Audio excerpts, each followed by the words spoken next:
نحمده ونسلم على رسوله الكريم اما بعد فاعوذ باللہ من الشیطان الرجیم بسم اللہ الرحمن الرحیم۔ میرے معزز ناظرین، میں آج آپ کے سامنے حاضر ہوں ابو طاہر شاہ نعیم الرحمن فاروقی نقشبندی۔ آج میں آپ کو جو وظیفہ اور عمل بتلا رہا ہوں، بہت سارے ساتھی یہ سوال کرتے ہیں کہ ہمیں کوئی ایسا مجرب عمل اور وظیفہ بتائیں کہ ہر مقصد کے لیے ہو، ہر مشکلات کے لیے ہو، ہر پریشانی کے لیے ہو اور ہر خاص اور عام کو اجازت ہو۔ تو میرے معزز ناظرین، سب سے پہلے یہ بات ذہن نشین کر لیجئے کہ میں جو بھی عمل یا وظیفہ آپ کو بتلاتا ہوں تو میری کوشش یہ ہوتی ہے کہ وہ مجرب ہو اور ہر خاص اور عام کے لیے ہو اور اس میں چلہ کاٹنے کی ضرورت نہ ہو۔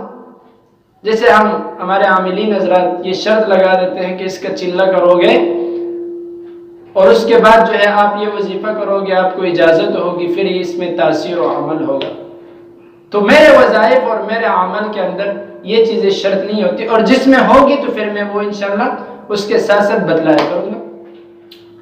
تو اپنے موضوع کی طرف چلتے ہیں کہ ایسا آسان مجرب عمل اور وظیفہ کہ جو ہر مقصد اور حاجت کے لیے ہو اور ہر خاص اور عام اس سے استفادہ حاصل کر سکتا ہو، تو وہ ہے اللہ الصمد۔ سورۃ الاخلاص میں ہے قل هو اللہ احد اللہ الصمد۔ اللہ الصمد کا مطلب کیا ہے؟ قل هو اللہ احد، اے میرے محبوب پیغمبر آپ کہہ دیجئے کہ وہ اللہ ایک ہے، اللہ الصمد وہ بے نیاز ہے۔ اللہ الصمد کا وظیفہ آپ کیسے کریں، اس کا طریقہ کار کیا ہے، اس کا وقت کیا ہے؟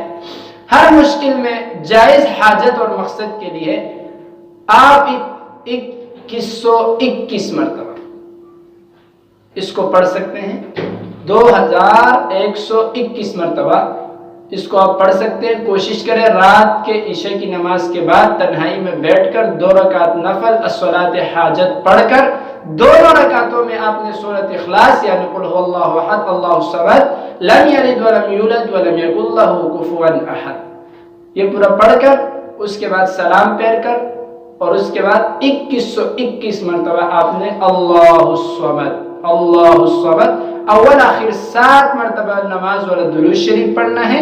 اس کے بعد 2121 مرتبہ اللہ الصمد کا ورد کرنا ہے، اپنے مقصد کے ذہن میں سوچ کر حضور قلب کے ساتھ دل کو حاضر رکھ کر اللہ کی طرف متوجہ ہو کر اس کے بعد پھر آپ نے کمپلیٹ کرنا ہے۔ کمپلیٹ کرنے کے بعد آپ نے اللہ کے حضور گڑ گڑا کر اللہ سے مانگنا ہے اور اپنے حاجت کو سامنے رکھنا ہے۔ ہر خاص اور عام کو اجازت ہے اور جائز کام کے لیے یہ عمل کرے، جائز حاجت اور مقصد کے لیے یہ عمل کرے، بالکل مجرب ہے اور اللہ تبارک و تعالیٰ سے مانگے۔ میں اکثر کہا کرتا ہوں کہ اکثر وظیفوں پر آپ بیٹھ کر یقین نہ کیا کریں، یقین اللہ پر اس کو ذریعہ بنائیں اور مجھے بندے فقیر کو اپنے دعاؤں میں خصوصی یاد رکھیں اور ہمارے ٹرائی کریں تاکہ اس طریقے سے اور جتنے وظائف اور معمولات ہو وہ آپ کو بروقت حاصل ہو سکے، اور صدقہ جاریہ کی نیت سے اس ویڈیو کو زیادہ سے زیادہ شیئر کریں۔ وآخر دعوانا الحمدللہ۔